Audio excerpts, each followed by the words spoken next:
because Turkey has a very important strategic role in the Middle East, and in order to establish peace in the region, these two countries, America and Turkey, should unite and act together, according to us. I mean, not just on diplomatic level. You know, we are two countries. Apparently, America has a existence in the region for the last 5 decades. So America is literally in the region right now. We are together here in the region, and there are only 3 countries, including America, if we include America in the region, who are not Marxists. It's Israel, Turkey, and America. So we have to be closer to each other. I mean, there has to be a much more sincere relationship, a much more close relationship between the people of America and Turkey. In order to educate people in the region, this is so essential. You know, the big thing here that is really nice that we keep going back to is the Turkish Islamic Union. Because when you look at the way this is structured, with the different countries in the area and the benefits that it could have for not only Turkey and America and Israel and even Syria and the surrounding countries, there's a lot of work that I think the U.S. can be involved in with the formation of the Turkish Islamic Union.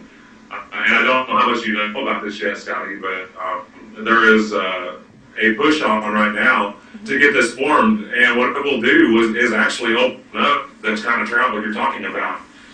Hopefully in the Middle East, and hopefully a little more around the world, and that will encourage more economic trade and people getting to know each other more in the 3 different countries in communication. Because you're right when you say that with the security we have, the borders have tightened up.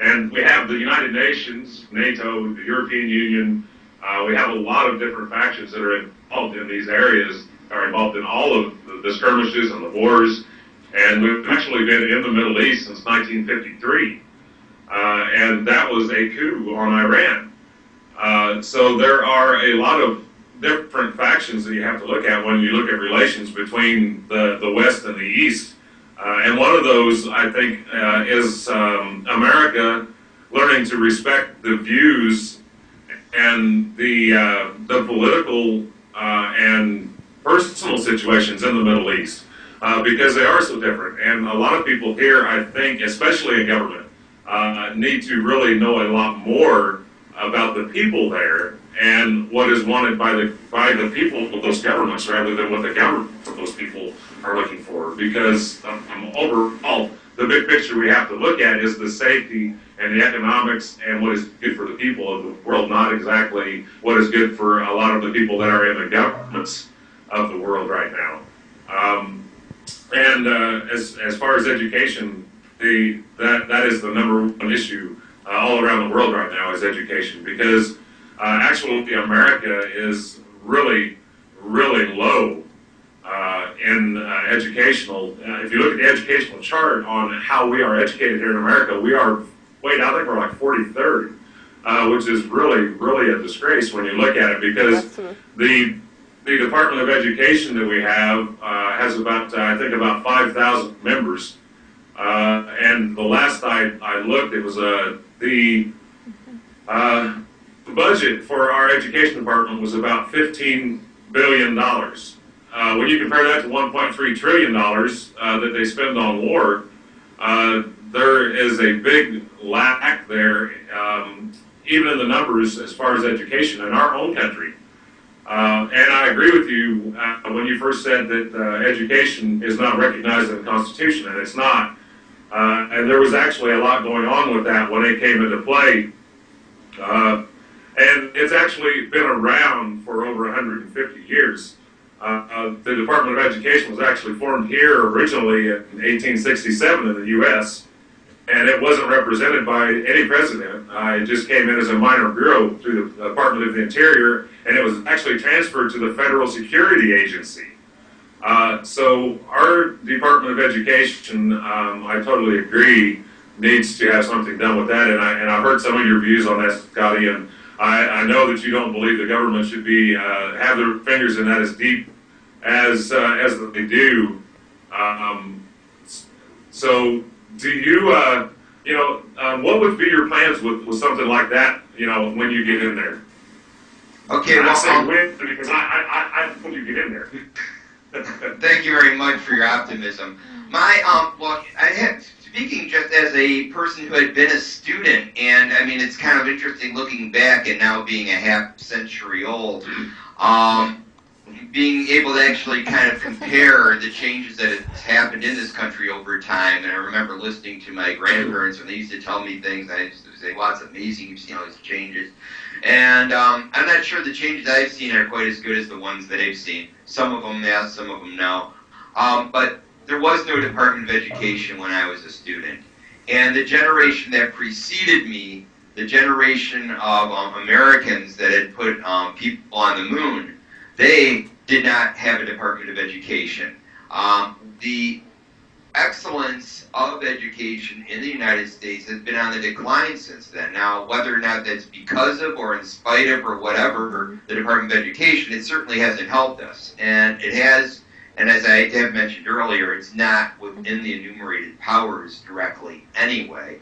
So I really would want to see that money stay in the communities, in the states, or in the pockets of the parents, but not going up to the federal government and trickling back to the states. And the other thing that comes with that money, it's not just a matter of the money being moved around like a shell game, but we also, of course, there's a cost that decreases those dollars that are returned to the community to maintain this bureaucracy.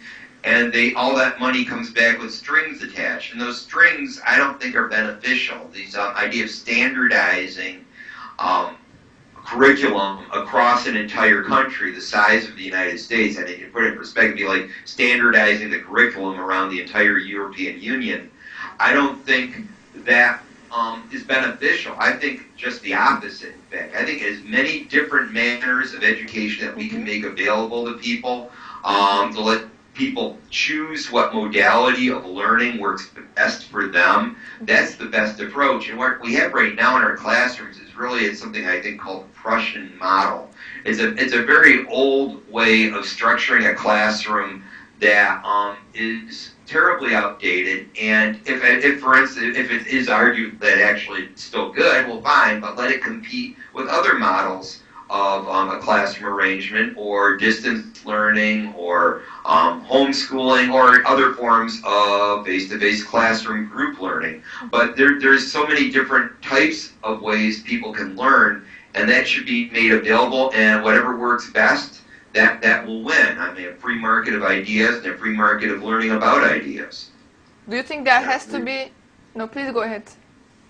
What I was going to say was that we can't really blame the Department of Education for that, because in actuality, the Department of Education, the U.S. Department of Education, is not that involved in the curricula of education in America.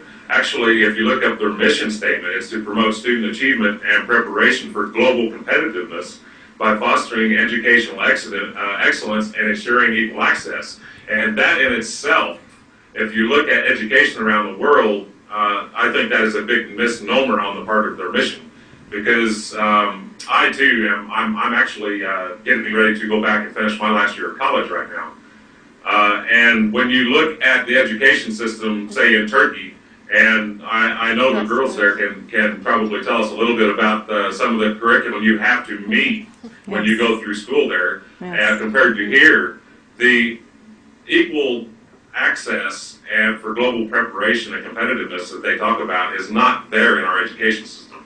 And this is something that should be on a local level. I agree, and actually this is something that should start at home, but we have to start educating parents before their parents to be able to teach their children how important this is. And I think that's one big drawback we have in the U.S. right now is that type of point-specific education on things other than reading, writing, and arithmetic, because we don't have a lot of philosophy that is a required subject in school. You have math and reading and science, and those are all basic that are required in schools right now. Myself, I think that ought to be a lot more stringent and have philosophy and world history be actually required before you can get out of high school.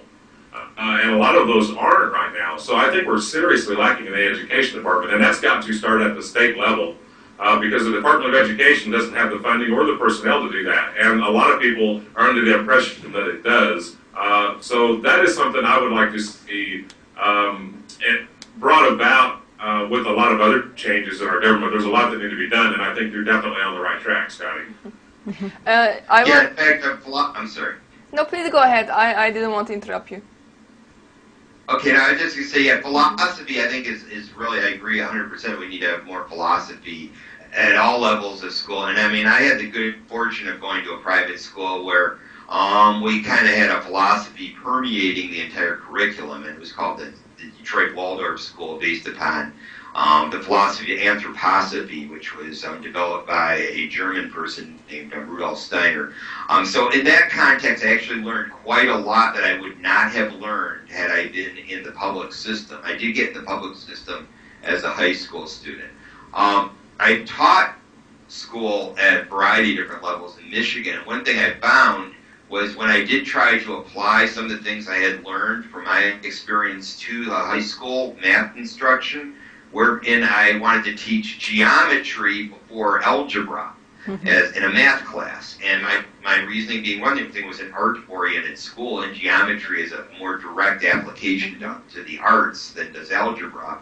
But another factor was historically, and the Waldorf model that I had learned under starts with the idea of teaching the child ideas in the same order in which people learned them historically. And geometry developed long before algebra. So that was the approach I was taking. But the state had some tests, a standardized test that they were requiring all these schools to use in order to get their funding. And that standardized test insisted that people learn algebra by such and such grade, and then later on they include geometry, and so I wasn't able to apply that. Okay.